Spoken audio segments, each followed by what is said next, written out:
It's an orange juice. Hey guys, this is Yarn from Orange Juice. Today I'll be talking about one of my favorite cards. Skeletons are one of the most versatile cards in the game. They make your deck more dynamic and they have one of the best damage to cost ratios. If you desperately need a card that's queued up, you can shuffle your deck for 1 elixir.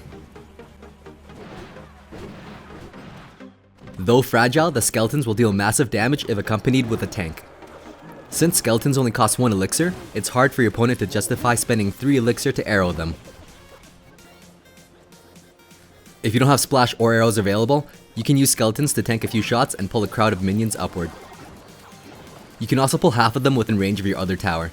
Just plant the skeleton slightly in the other lane, right as the minions are within aggro range. You can pull a dragon in a similar fashion. With a good understanding of game mechanics, you can use skeletons for almost any situation. In this match, I used the skeletons to tank the minions, which also prevented them from locking onto my tower.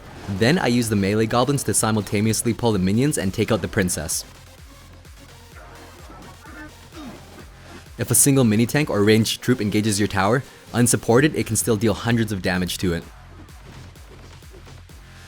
You can shut down or mitigate the damage done with 1 elixir skeletons. For splash units, you'll want to surround the witch and wizard with skeletons. For the Dark Prince, his charge strike has a 360-degree area of splash, so if you try to surround him with skeletons while he's charged up, they'll die immediately. Here's a trick you can use to work around his charge strike splash. You let him hit your tower with his charge, then you're safe to plant the skeletons directly in front of the tower. This causes all 4 skeletons to push the Dark Prince backwards 1 tile. That creates enough distance to prevent him from splashing the tower while he's hitting the skeletons. If you try to surround him with all 4 corners, the 2 skeletons in the front aren't big enough to push him backwards. Notice how close he is to the building, that when he hits the skeleton, he also splashes the tower.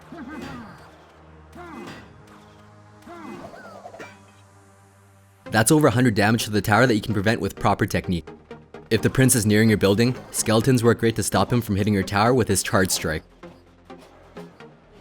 For the princess, her fire arrows have a large hitbox, similar to the bomber, so you can't surround her. You have to wait until she locks onto a different target before you can take her out with skeletons. For ranged troops like spear goblins, archers, and musketeers, you want to plant skeletons on top of them. For melee units, you'll want to pull them to the center to increase the path they need to walk to reach your tower. For P.E.K.K.A. and Giant Skeleton, it sets you up for a chain pull. If you don't have a direct counter or your elixir is low, you can pull with skeletons. It won't stop the Valkyrie, but it will reduce a lot of damage she can do to the tower. The skeleton prevented over 500 damage from being dealt to the tower. Not bad for a 1 elixir card. Skeletons slightly obstruct the hog's pathing. For the cost of 1 elixir, they prevented 700 damage from being done to that tower. If you counter hog with skeletons, but your opponent uses zap or freeze, you'll still have more than enough elixir to defend. A really deadly combo is the Valkyrie Hog Freeze combo. She can tank the tower and splash small units, protecting the hog. With a solid understanding of aggro, you can separate these 2 lovers, effectively breaking up their relationship. This greatly minimized the damage that could have been done against that deadly combo. If you're low on elixir, skeletons are going to be your best option for taking out support troops that are hiding behind a tank.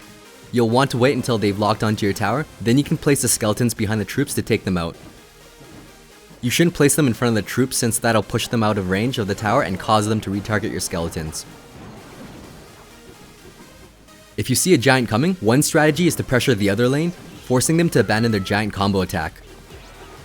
If you notice they expend a lot of elixir to defend against your attack, skeletons alone can take care of the incoming giant in the other lane.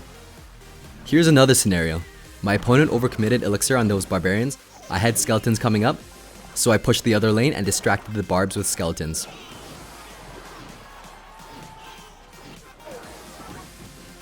Thanks for watching. If you found this video helpful, be sure to like and subscribe for more quality OJ.